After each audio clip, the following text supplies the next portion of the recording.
Hello મિત્રો, કેમ છો? મજામાં? આજે સ્વાગત છે તમારું અમારા એક નવા ધાર્મિક વિડીયોમાં। મિત્રો, આજે રામનવમી નિમિત્તે ભગવાન શ્રી રામની જન્મકથા વિશે આપણે જાણીશું, તો તમે પણ અમારા વિડીયોને સ્કીપ કર્યા વગર અંત સુધી જોડાયેલા રહેજો। તો ચાલો આપણે જઈએ અને ભગવાન શ્રી રામનો મહિમા જાણીએ।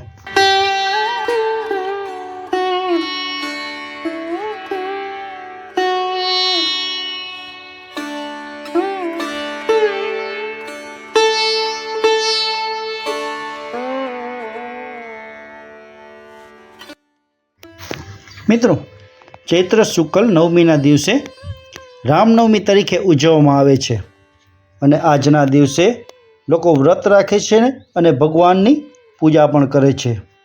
આ રામનવમીનું પાવન પર્વ મર્યાદા પુરુષોત્તમ શ્રી રામના જન્મોત્સવનો શુભ તહેવાર છે।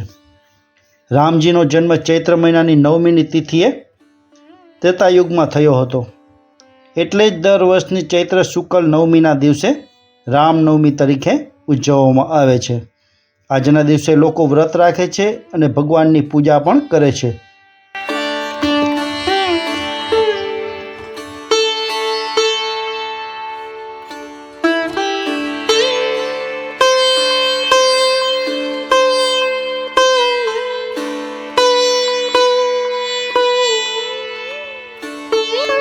મિત્રો, ધાર્મિક ગ્રંથો અનુસાર ભગવાન શ્રી રામનો અવતાર ત્રેતાયુગમાં થયો હતો અને કહેવાય છે કે અયોધ્યાના રાજા દશરથે પુત્ર પ્રાપ્તિ માટે યજ્ઞ કર્યો હતો। તમામ પરોપકારી તપસ્વીઓ, વિદ્વાનો, ઋષિઓ અને વેદ વિદ્વાન મહાપંડિતોએ આ યજ્ઞ કર્યો હતો। યજ્ઞમાં ખીરનો પ્રસાદ ધરવામાં આવ્યો હતો અને રાજા દશરથે તેની ત્રણેય રાણીઓના ખીરનો પ્રસાદ વહેંચ્યો હતો। ચૈત્ર શુક્લ નવમીના દિવસે રાજાની ત્રણ રાણીઓ માતા કૌશલ્યા, સુમિત્રા અને કૈકેયીએ આ ખીરનું સેવન કરી અને 4 પુત્રને જન્મ આપ્યો હતો।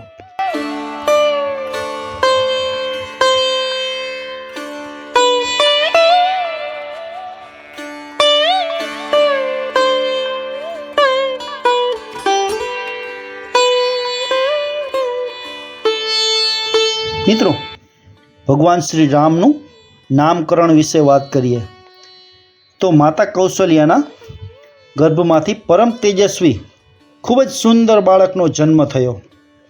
આ સુંદર બાળકનું નામ રઘુવંશીઓના ગુરુ મહર્ષિ વરિષ્ઠ દ્વારા રામચંદ્ર રાખવામાં આવ્યું।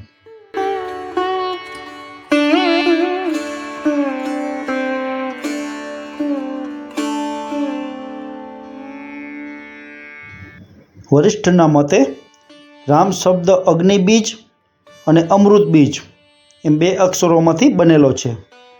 તેના ઉચ્ચારથી શરીર અને આત્માને શક્તિ મળે છે। આ સાથે માતા સુમિત્રાએ લક્ષ્મણ અને શત્રુઘ્નને જન્મ આપ્યો અને માતા કૈકેયીએ ભરતને જન્મ આપ્યો। ઋષિ વરિષ્ઠે રાજા દશરથના 4 પુત્રોના નામ આપ્યા।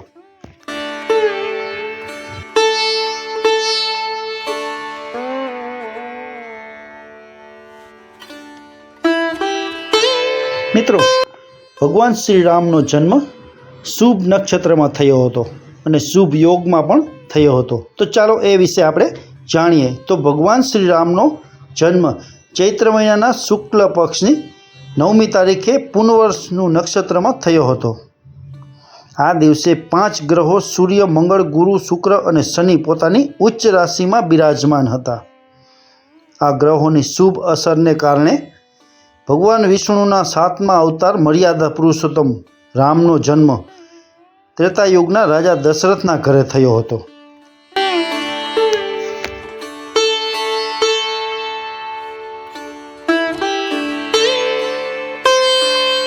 મિત્રો, વાલ્મીકી રામાયણનો એક શ્લોક એવું બતાવે છે કે લગ્ન સમયે ભગવાન શ્રી રામ 13 વર્ષના હતા અને દેવી સીતા 6 વર્ષના હતા।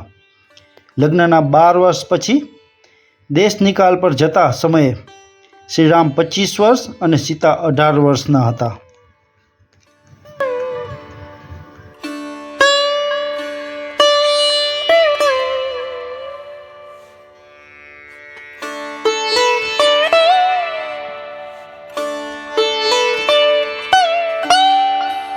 મિત્રો, શ્રી રામચરિત માનસ મુજબ શ્રી રામે રાવણનો એક સાથે 31 તીરથી વધ કર્યો હતો અને આ 31 તીરમાંથી એક તીર રાવણના નાભી ઉપર મારવામાં આવ્યું હતું. બાકીના 30 તીરથી 10 માથાઓ અને 20 હાથ ધડથી અલગ કરી દેવામાં આવ્યા હતા અને આ રાવણનું વિશાળ ધડ પૃથ્વી ઉપર પડતાની સાથે જ પૃથ્વી ધ્રુજી ઉઠી હતી.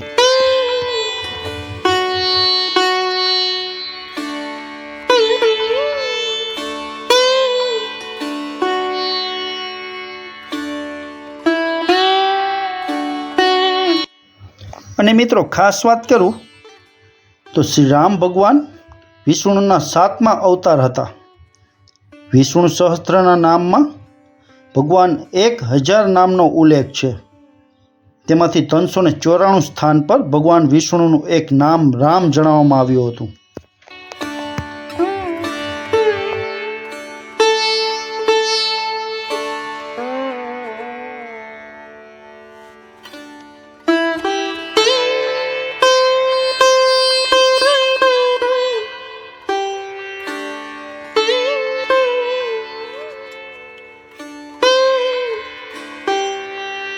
તો મિત્રો આજે આપણે આ રામનો મહિમા જાણ્યો. તો તમને અમારો વિડીયો કેવો લાગ્યો? અમારો વિડીયો પસંદ આવ્યો હોય તો લાઈક કરજો, ખૂબ જ શેર કરજો અને સબસ્ક્રાઈબ કરવાનું ભૂલતા નહીં. નમસ્કાર.